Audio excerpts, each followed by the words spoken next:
Параллельный импорт – это, пожалуй, помимо импортозамещения, главные слова российской повестки в последнее время. И никому нет дела, что эти две вещи явно друг другу противоречат. То есть, с одной стороны, власти радостно бьют себя кулаком в грудь, обещая заместить весь импорт лучшими российскими аналогами, а с другой стороны, принимают закон о легализации импорта в обход правообладателей, то есть, по сути, легализуют контрабанду. Сегодня поговорим о том, что значит параллельный импорт, то есть серый ввоз продукции. Что это значит для России, ее экономики и потребителей.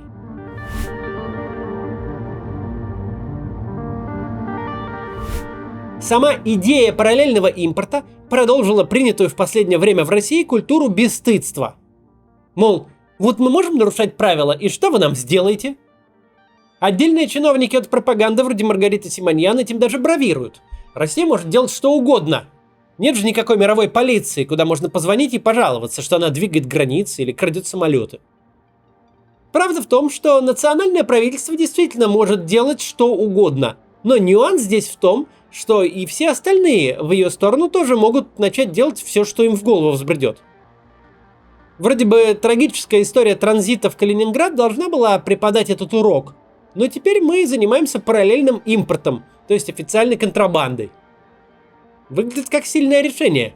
Типа мы будем возить все, что сами решим ввозить, а суверенитет у нас такой, возим, что хотим, и пофиг нам на правообладателей.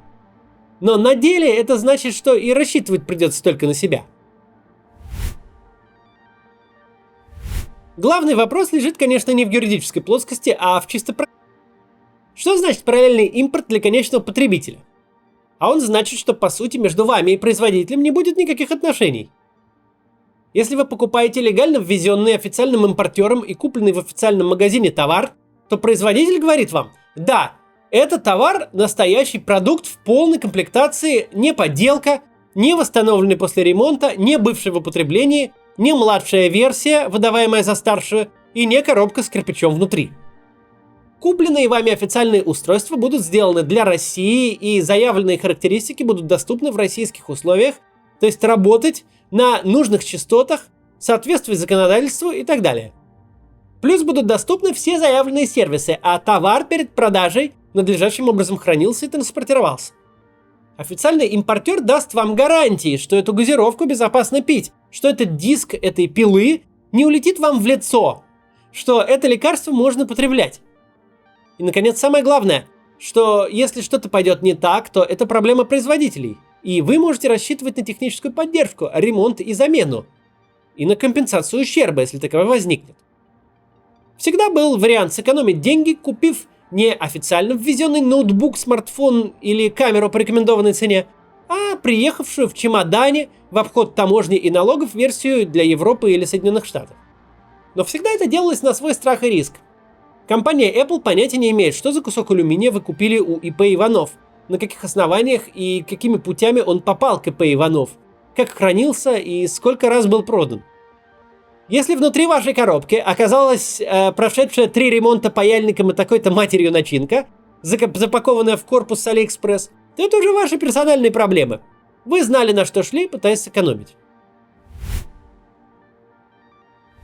С официальным выходом западных компаний с российского рынка и легализацией параллельного импорта ситуация на свой страх и риск станет повсеместной.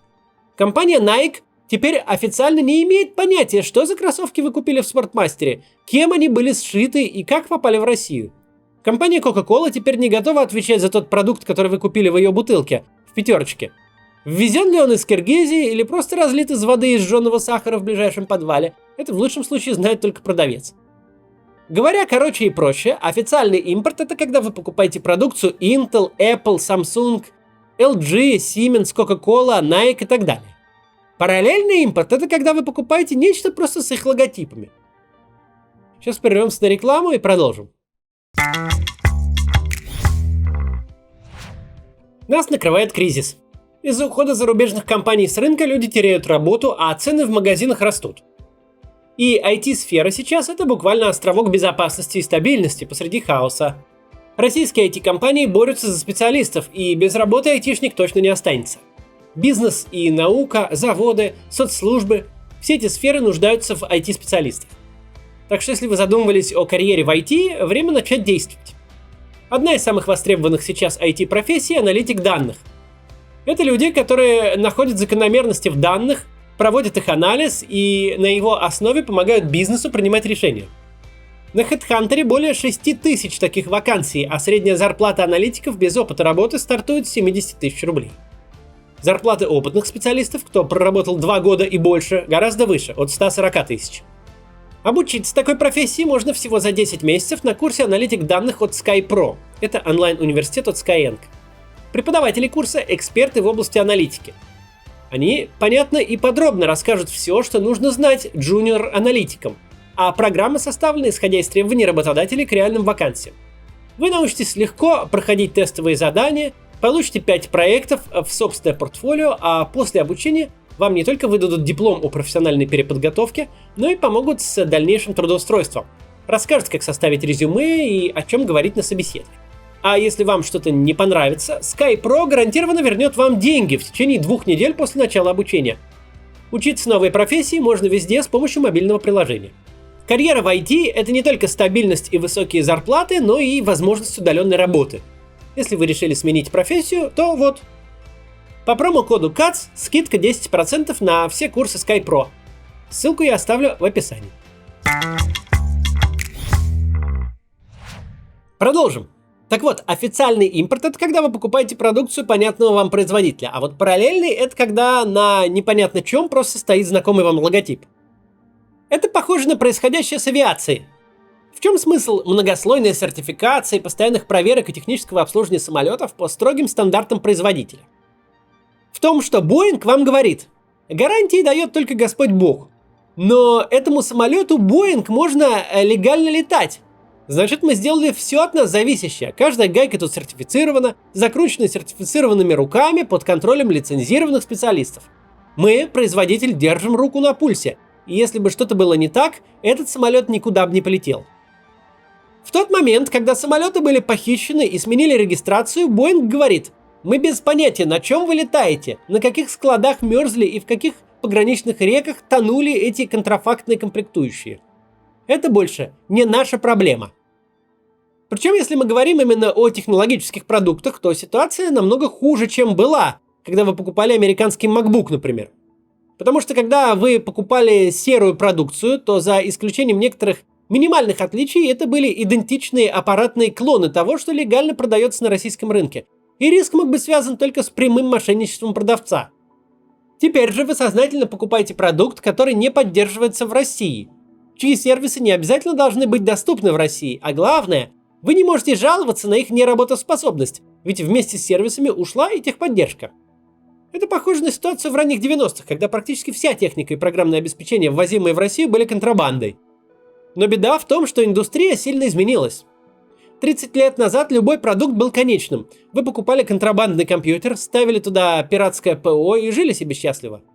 Но сегодня практически не осталось устройств и программных продуктов, которые могли бы жить сами по себе. Почти любое устройство, начиная со смартфона и приставки и заканчивая промышленным станком, это платный пропуск к онлайн-сервису. Как именно это работает, могли наблюдать счастливые обладатели отдельных партий параллельных смартфонов Samsung, которые просто отказались активироваться с российской сим-картой. Никто не обещал, что в России эти устройства будут работать. Потребление параллельного импорта – это сознательная жизнь в серой зоне. С одной стороны, это не смертельно, многие люди в ней живут. Но с другой стороны, всегда нужно помнить, что теперь вы можете полагаться только на себя. Любые продукты, которые вы купили поперек воли производителя, это только ваша проблема. Всегда можно найти способ перепрошить и разлочить игровую приставку, загрузив в нее игры с торрентов. Всегда можно попробовать обмануть Apple Store и Google Play, подсунув им другой регион. Жизнь станет немного хуже, когда вместо загрузки одной кнопкой мы вернемся в мир инструкции из 30 пунктов, как выдать свой iPhone, купленный в России за мексиканский. Но сетевое оборудование Cisco, особенно в той его части, что ответственно за безопасность и устойчивость сетей, без сервисов Cisco и регулярных обновлений очень быстро превратится просто в железные коробки ценой в десятки тысяч долларов каждая. Нужно помнить простое правило. Чем серьезнее ваш бизнес, тем сложнее жить в серой зоне. Если у вас маленький хостель на 15 коек, то можно себе позволить программу бронирования, добытую в обход всех ограничений. Но если у вас гостиничный комплекс на 700 номеров, то такая программа может остановить весь ваш бизнес. Она просто пойдет на сервер издателя за обновлением и не получит нужного ключа. И все ваши комнаты стоят, а гости не могут в них попасть. Или вообще гостей нет. Подобные сбои в большом бизнесе будут стоить слишком дорого. То, что для обычного пользователя вроде вас лишь мелкая неприятность, вроде зависшего без обновления роутера, который нужно просто ткнуть в кнопку и перезагрузить, то для производственной линии потери $1000 за каждую минуту простоя. А в условиях большого предприятия, где каждый дивизион зависит от каждого, такой сбой может означать срыв всего производственного цикла. Не может какой-нибудь Сбербанк, Тинькофф или Альфа в своем биллинге полагаться на оборудование и ПО, которое работает лишь на честном слове без всякой технической поддержки. Потому что остановка всего на несколько минут – это десятки тысяч клиентов, чьи платежи вдруг перестали проходить. Это тысячи людей, на которых уже очень недовольно смотрит официант, ожидающий оплаты. И эти тысячи людей не поймут и не примут объяснения в духе: простите, дескать, наше оборудование и ПО ввезено по параллельному импорту. Могут быть проблемы. Наконец, что касается уже не бизнеса, а конечных пользователей, это вопрос цены. Серые смартфоны и ноутбуки были нам немного дешевле, но не по доброй воле продавцов, а потому что существовал белый импорт, с которым им нужно было конкурировать. А конкурировать они могли только с помощью цены.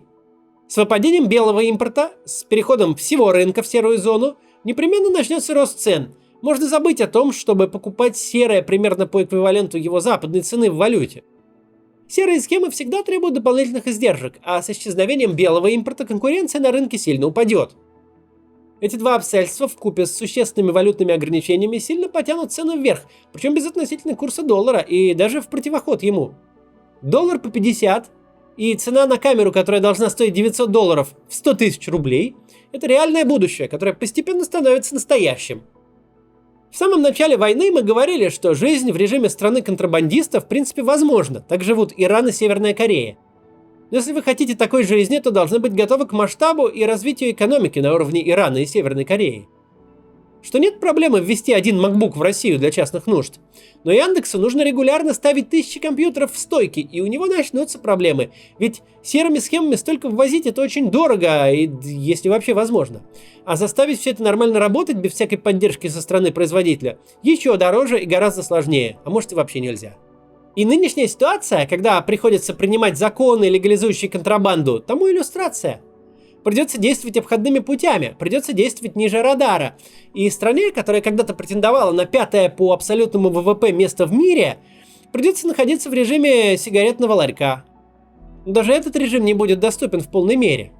Потому что если Nike и Колу можно еще завозить серыми схемами, пусть сложнее, дороже и без гарантий, то против тех компаний, которые могут предпринять специальные технологические усилия и просто заблокировать свою продукцию на территории России, чтобы Windows не запускался и MacBook'и не работали. Против них более или менее рабочего приема вообще не существует. Так что ничего из этого параллельного импорта хорошего не выйдет.